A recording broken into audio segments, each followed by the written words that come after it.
I'm here with Andy Mesidor, executive producer for Love and the Small Print. Yes. How are you?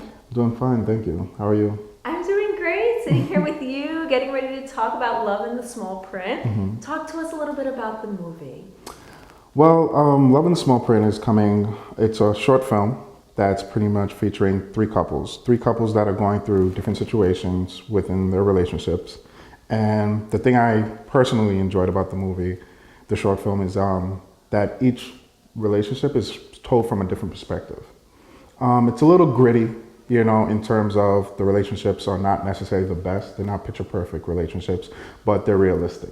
And when you bring realism into film, you have a tendency touching sides that are a little bit more sensitive, but it definitely captures the audience because it's either people have personally gone through it themselves or they know somebody that's going through it. But it's telling the story from both a male's perspective as well as the female's perspective.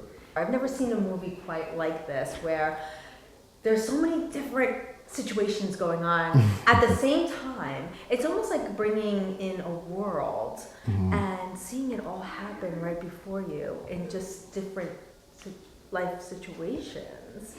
You know what I mean? Like at different times, but it's all happening at the same time. Moment, yes. The way the short film plays into one another hasn't really been done before in terms of each couple, even though they're three individual couples, are intertwined together.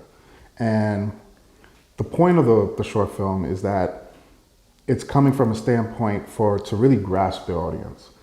Sometimes in film, you'll see certain aspects of this short film that can relate to certain films, but they candy coat it, they kind of die it down or soften it up. But this one really gets into detail of what is really the turmoils that these couples are going through. Tell me about how you go about distributing and marketing the film. Okay, well, first, once the film is completed and everything, social network has helped out tremendously. It's a digital world. Exactly. It's currently a digital world. Like before, you used to be out there, on the street corner, passing out DVDs, CDs, and be like, hey, why don't you take a look at this? But now it's so much easier. You upload it on while you're at home, and then pretty much it spreads social media, and then it becomes word of mouth, and then word of mouth it spreads throughout. So in terms of getting a name for yourself and getting publicity, it's significantly easier because of social media. But it doesn't just stop there.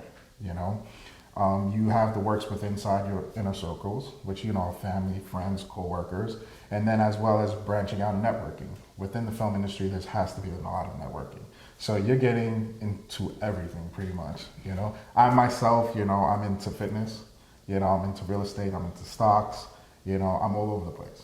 So getting into film just capitalizes on everything that I've done previously, but continuously expanding my horizons into different fields. Now, once you get into that, getting into film festivals is very important. And the reason getting into film festivals is very important because now you're getting to the people that you really want to attract. The filmmakers, the producers, the directors, the networks. And how do you differentiate the different film festivals? Well, each film festivals, as for instance, if you talk about Cannes Film Festival is different.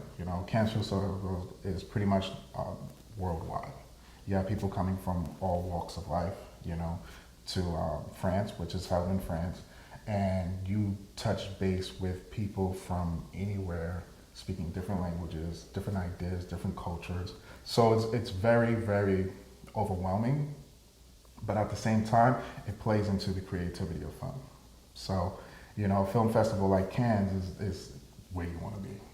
How does that make you feel? This is the moment right here. You're going very soon and you're leaving to this film festival and you've not been there before and this is it. It's exciting. Yes, I have to admit it's very exciting, but at the same time, it doesn't stop there. Once we get to Cannes, it's pretty much even more work than we have already done in regards of just providing the product itself. So getting to Cannes, we got to continue to market while we're there. We got to continue to network while we're there. And then moving on from Cannes, we're working on other feature films. So it doesn't stop. Pretty much we work our best to provide the best product and films as we can. And from there, we move on to bigger and better things. We're going to just leave our viewers with an inspirational message.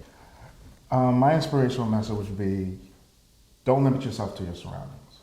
Don't limit yourself to that of what people may or may feel is possible. The impossible can be achieved. You can definitely achieve your goals, but you have to have the passion and the drive to continue on to do what it is that you want, no matter what other people say. And when you do it, you have to put your heart and soul into it. And don't worry about people telling you no, especially in the film industry. You're going to get a lot of no's, but the more no's that you hear, the closer you are to that yes. And when you get to that yes, you have to be ready for it.